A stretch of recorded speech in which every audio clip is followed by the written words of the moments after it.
Bonjour fidèles téléspectateurs et bienvenue à ce nouveau numéro de Gros Plan que nous retrouvons dans cette grande émission de Compagnie Notre Congo LM. Sur votre demande, comme vous nous l'aviez fait la fois dernière, c'est sur la création de l'emploi et également le chômage en République démocratique du Congo.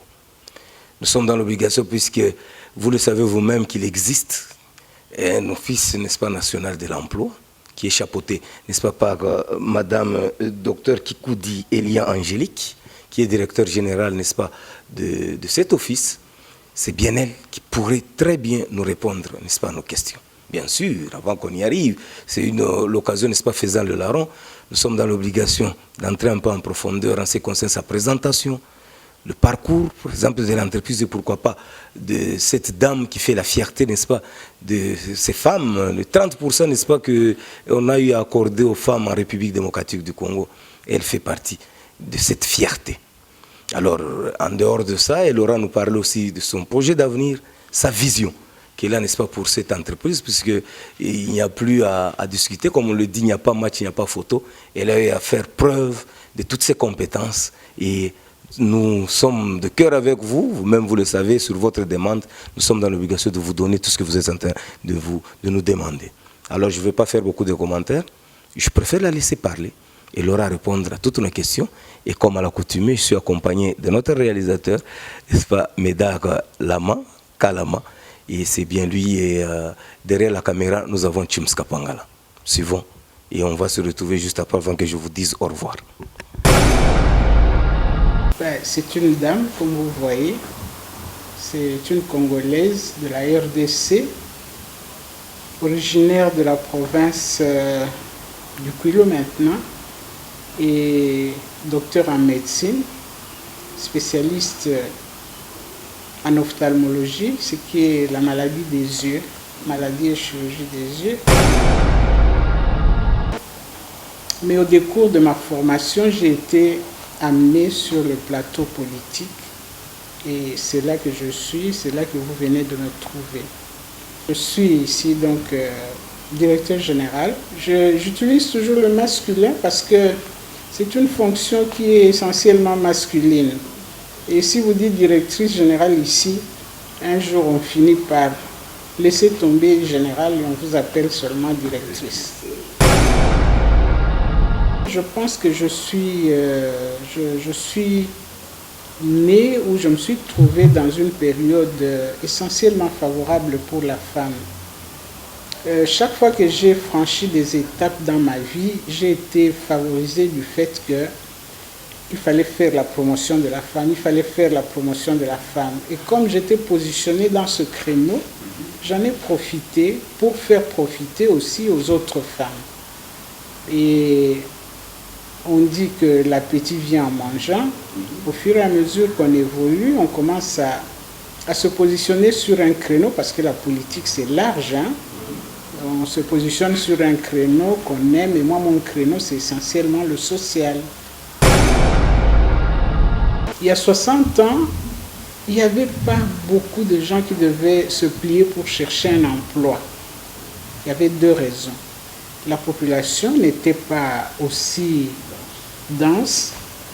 Et puis deuxièmement, il n'y avait pas de personnes, beaucoup de personnes instruites. Il n'y avait pas une masse intellectuelle critique, assez nombreuse pour qu'ils se précipitent ou qu'ils cherchent de l'emploi. Je me rappelle que dans les années où je termine l'université, on venait recruter à l'université. Donc les entreprises venaient à l'université recruter. Et dès qu'on avait son diplôme, on savait déjà où on allait. Et puis l'État étant le plus grand employeur, utilisait beaucoup. Par exemple, dans mon domaine, en médecine, nous étions d'office réquisitionnés pour travailler à l'État. À notre époque, on ne disait même pas, on disait toute votre vie. Mais quelques temps après, on a dit non, on peut vous démobiliser après 5 ou 10 ans. Alors comme ça, on allait dans le privé et tout. Mais aujourd'hui, la population a été multipliée par... À l'époque, on était, je crois, on était moins de 10 millions. Aujourd'hui, nous avoisinons les 100 millions. Et dans la masse, je crois que plus de 60% sont des jeunes, donc dans la tranche qu'on appelle la population active. Alors, le marché, l'emploi, c'est comme un marché, c'est un marché qui répond à la loi de l'offre et de la demande. Plus il y a des candidats, et s'il n'y a pas beaucoup d'entreprises, plus la demande est élevée. Donc c'est la situation dans laquelle nous nous trouvons maintenant. Mais c'est aussi la situation pratiquement mondiale. Partout dans le monde, l'emploi est en crise. Il y a aussi un troisième phénomène. L'emploi, le chômage, c'est essentiellement un phénomène de ville. C'est dans les villes qu'on trouve beaucoup de chômeurs. Mais qu'est-ce qui s'est passé depuis 60 ans? Nous avons eu cet exode rural massif où les jeunes ont quitté le milieu, l'arrière-pays pour venir dans la ville et grossir le rang des chômeurs, comme on dit. Pourquoi nous ne les appelons pas les chômeurs? Nous les appelons demandeurs d'emploi, parce que depuis 1948, quand les Nations Unies ont été créées dans les années 10, en 1919, il y a eu la création de l'Organisation internationale du travail. Alors, l'Organisation internationale du travail devait aider les populations, pas seulement africaines, mais déjà en Europe, à s'adresser à l'État pour qu'on leur fournisse l'emploi. Donc, on devait les prendre en charge.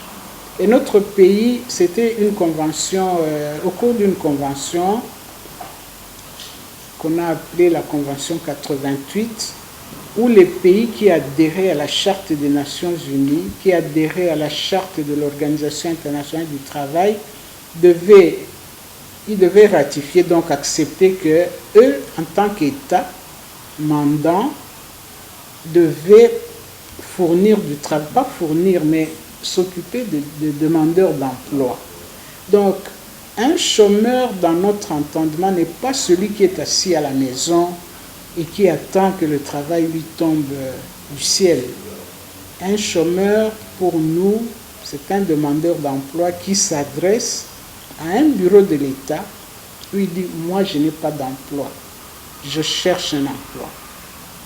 Et qu'est-ce que nous faisons? Nous évaluons ses compétences et nous attendons qu'il y ait une entreprise où nous allons chercher nous-mêmes une entreprise qui peut employer quelqu'un qui a ses capacités.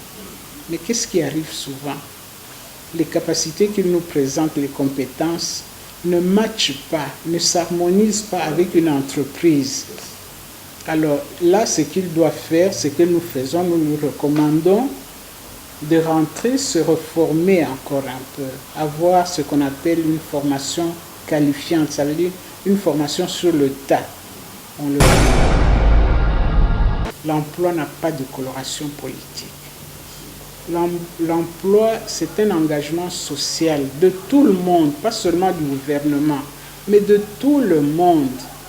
Là où quelqu'un a une parcelle les personnes les plus fortunées qui créent des entreprises doivent penser à créer des emplois pour les jeunes et pour les autres et ne pas tout laisser sur la tête de l'État.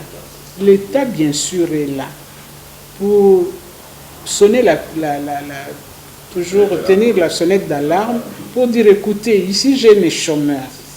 Mais ce qu'il y a, nous devons tous nous engager. Dernièrement, la Banque africaine de développement, sur demande du gouvernement congolais, avait donné un financement pour que les jeunes qui cherchent l'emploi augmentent d'abord leurs capacités, leurs compétences, en faisant ce que nous avons appelé le stage professionnel.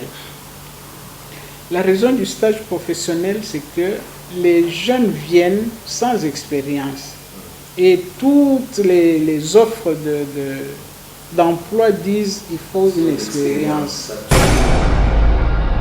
Ce que l'on aime, nous avons proposé au gouvernement, parce que nous sommes le service technique conseil du gouvernement, Nous avons dit peut-être que si nous mettons d'abord les jeunes en stage, ils peuvent s'acclimater, on fait une immersion dans le monde du travail, parce que je vous assure qu'il y a des gens, des jeunes même universitaires, qui n'ont pas su à l'époque comment se présenter dans un bureau, qu'est-ce qu'il faut faire pour ne pas subir les abus des plus vieux qui les envoient acheter cirer les chaussures, acheter du pain, des arachides.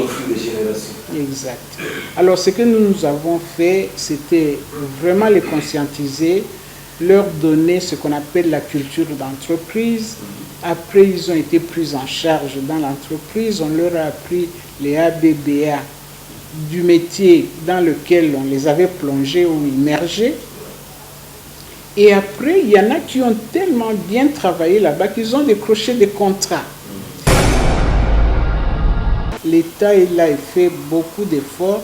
Et j'ai vu dans le discours du Premier ministre sous l'impulsion du chef de l'État, son Excellence M. Félix Antoine Tshisekedi, que l'emploi est au centre des préoccupations socio-économiques. Pour relancer l'économie et tout, il faut relancer l'emploi. Je pense que c'est un signal fort qu'il donne déjà à la jeunesse, pas seulement la jeunesse, tout ce monde qui est intéressé par l'emploi, c'est un signal fort et l'État s'occupe d'eux. Ils ne doivent pas toujours dire voilà, l'État ne fera rien, même si nous allons là-bas. Venez, si vous avez... Ils doivent venir contacter l'ONEM. À l'ONEM, c'est facile. Nous avons des directions provinciales. Nous avons d'abord un site web dans lequel ils peuvent voir toutes nos directions de Kinshasa et des 26 provinces, je crois. www.onem.cd. Ça, c'est le site. Voilà. Donc, avec ça, ils ont toute l'information. De temps en temps, comme lors de vos émissions comme ça, nous avons quelques apparitions pendant lesquelles nous parlons et qu'ils viennent. La carte des demandeurs d'emploi est gratuite. Qu'on ne vous trompe pas. Si quelqu'un vous demande l'argent pour la carte de demandeur d'emploi, il ne faut pas donner l'argent. Elle est gratuite parce que notre État congolais donne beaucoup d'argent pour les cartes, pour l'impression, parce que c'est quelque chose qui coûte cher. Mais l'État imprime ça pour vous, pour que vous n'ayez pas à débourser quelque chose. Donc c'est gratuit. Même la recherche que nous faisons dans les entreprises, c'est une recherche gratuite pour le demandeur d'emploi. Merci beaucoup, fidèles téléspectateurs. Nous sommes arrivés à la fin, n'est-ce pas, de notre émission. Vous venez de suivre avec un intérêt particulier pour aujourd'hui que nous avons fait un gros plan, n'est-ce pas, sur Madame le directeur général de l'Office national de l'emploi. J'ai cité Madame le docteur Kikoudi Elia Angélique avec ce thème sur la création de l'emploi, également sur le chômage. Vous avez suivi qu'elle a eu à commencer d'abord par sa présentation, le parcours, n'est-ce pas, de l'entreprise qu'elle est en train, n'est-ce pas, de chapeauter aujourd'hui avec cette actualité qu'elle a donné des réponses claires et nettes. Elle a donné sa vision, pour ne pas dire son projet d'avenir. Et elle a fini par prodiguer des conseils en ce qui concerne son message particulier. Ceci dit, nous vous laissons en bonne compagnie du programme de la Radio-Télévision Nationale Congolaise, la chaîne des grands événements. Au revoir, James Kapangala.